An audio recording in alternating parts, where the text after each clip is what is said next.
All right, and there they go, heading off to their job today. They're on their own now. We're gonna head up to South Dakota. We'll catch up with them in a few more days. Well, good morning, YouTube. All right, it's Thursday morning. As you saw there, Talon and Alyssa are on their way to their job, and we're getting ready to hit the road as well. We are still in Council Bluffs, Iowa. In fact, if you look carefully, you might be able to see it just above this truck line. You can see a little bit of the skyline of Omaha, Nebraska. We're really, really close. And we're gonna head north towards South Dakota here in just a few minutes.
right, everybody, as you can see, we are now in South Dakota.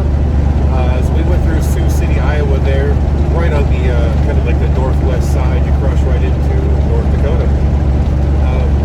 Been in North Dakota for a little over an hour now. We're just coming into the Sioux Falls area where we will make our last interchange from I-29 onto I-90 for heading west.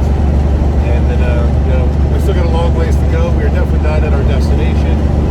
We are, however, in our destination state at least.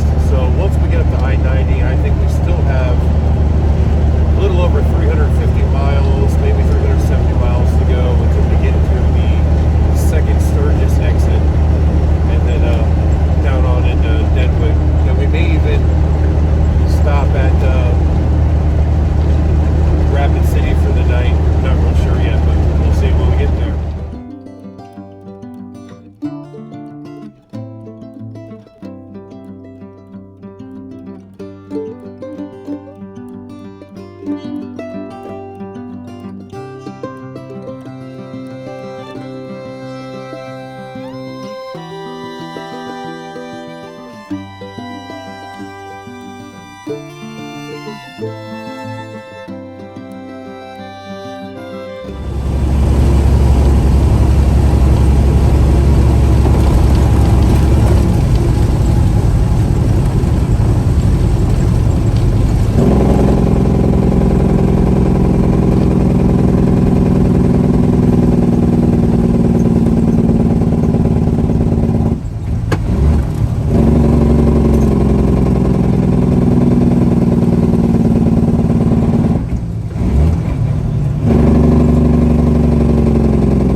We stopped in Mitchell, South Dakota. We're going to go ahead and top Goliath off with some fuel. We needed some coffee ourselves and a potty break. Let Jixer go for a walk. So we've only got like 250 miles left to go or so, give or take. I don't remember exactly. I'm not calculating it, just estimating. But it's pretty windy out here, so I'm trying to get a little bit of shelter from it. I'm sorry if the audio doesn't come out good. But we're planning on stopping over at Chamberlain too. There's a nice rest area there with this really pretty Indian statue, and it's really cool at night. But it's a nice place to stop, and a little museum and whatnot there. We'll show you that in just a little bit. Let's go this way to the grass. Ruru, I know you smoke cows, huh? Guys, I know we'll be fighting a little bit of wind here, but I'm hoping it will come out pretty decent. One of the reasons I stop here at this exit to get fuel, I didn't need fuel. I had half a tank. That would have still been enough to get me out to Rapid City. But if you look up here, fuel prices here are $2.99. And all the time we come through here, it's always cheaper here than it is anywhere else along this corridor in South Dakota. Usually the pilot that's across the street from where we vend in Rapid City, the fuel price is there. If this is $2.99, I guarantee you there it's going to be $3.59 to $3.79. Now it might be a little bit lower as we get there, but as Bike Week gets closer, it seems like they tend to raise the price. And when you've got 200 gallons of fuel, it makes sense to save that 79, 89 cents a gallon or whatever it ends up coming out to be. Even at 50 cents a gallon, at 200 gallons, it saves you $100 in fuel costs. And that stuff adds up. So we try to get the cheap fuel when we can. Doesn't always work, but when it does, it does. That's great.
we have stopped at the Visitor Center Rest Area in Chamberlain.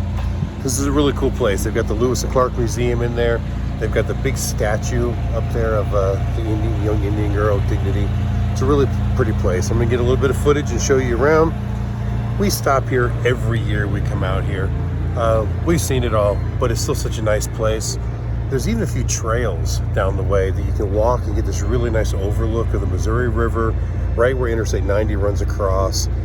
It's pretty cool. You'll see in just a minute. So there's the museum slash restrooms and all that stuff just up there. See, it's a little bit bigger than the average rest area. It's really, really nice. I think Katie decided that she just wants to stay here for the night. It's a little bit early. It's only about 5 o'clock in the evening. We could make it to our destination before the sunset, most likely. But she just doesn't want to. So we're going to hang out here. And then tomorrow morning, we'll get up early and get that last 200 miles in and finish the drive.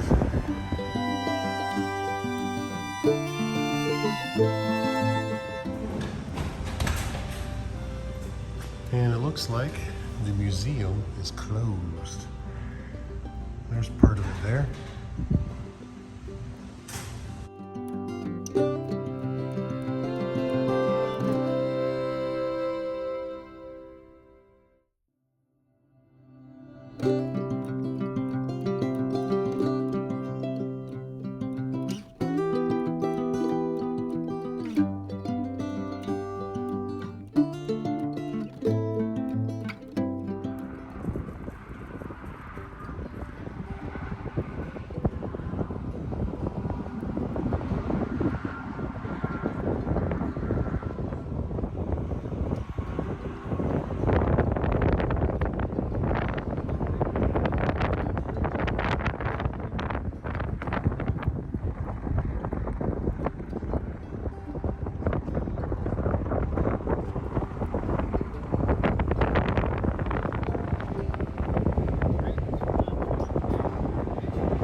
We've been coming here for almost a decade now.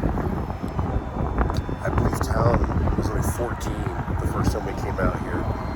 And I always thought it was funny, the sign there, watch out for the poisonous snakes. And every single time I've been here, I have not seen a poisonous snake. And right there I saw 2 of them. I didn't get the first one on camera, but then I got the second one.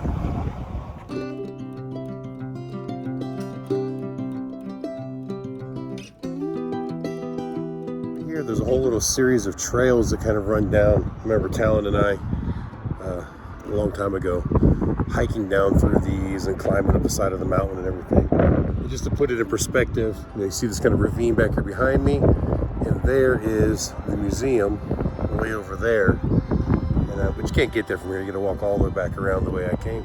But from right over here, you get a pretty nice view of the river on the south side of I-90. Check it out. There you go. The old railroad bridge there.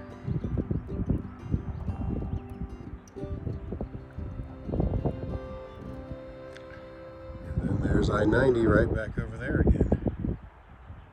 Running across there.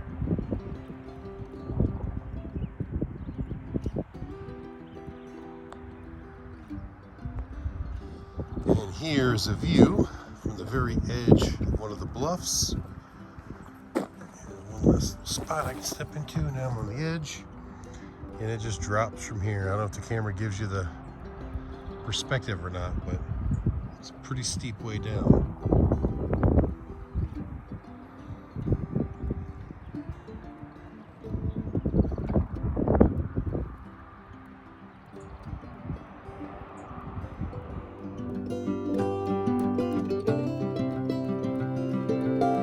You guys saw on the inside where the museum was, there was the front part of a boat. Here on the outside of the building, the aft portion of the boat.